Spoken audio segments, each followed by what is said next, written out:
মানিকগঞ্জ শহরের খালপাড় থেকে বাজার ব্রিজ সড়কের দৈর্ঘ্য মাত্র 1 কিলোমিটার। ব্যস্ততম এই সড়কের দুই পাশে রয়েছে সরকারি বেসরকারি গুরুত্বপূর্ণ সব অফিস। সড়কের উভয় পাশে গড়ে উঠেছে অসংখ্য আবাসিক বহুতল, বাণিজ্যিক ভবন ও বিপণী বিতান। বহুতল এসব ভবনে পার্কিং ব্যবস্থা না থাকায় অবৈধভাবে গাড়ি পার্কিংয়ের কারণে দখল হয়ে গেছে সড়কের দুই পাশ।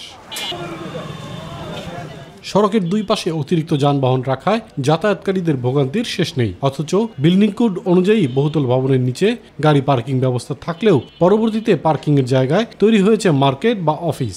সিনিয়র সিটিজেনদের চলাচল অসুবিধা, বাচ্চাদের চলাচল অসুবিধা, হাঁটা চলার সমস্যা হয়, মার্কেটে যাইতে ঘুরতে আসতে, বাচ্চা নিয়ে আসলে ফুটওভার দিয়ে যেখানে মানুষ হাঁটাচলা করবে সেখানে গাড়ি রাখার কারণে হাঁটাচলা করা যায় না। আমাদের তো অপশন নাই, অপশন থাকলে তো আমরা এখানে রাখতাম না।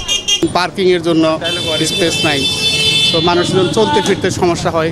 নগরীতে যানজট ও অবৈধ পার্কিংয়ের বিরুদ্ধে ব্যবস্থা নেওয়া হবে বলে জানিয়েছে পুলিশ।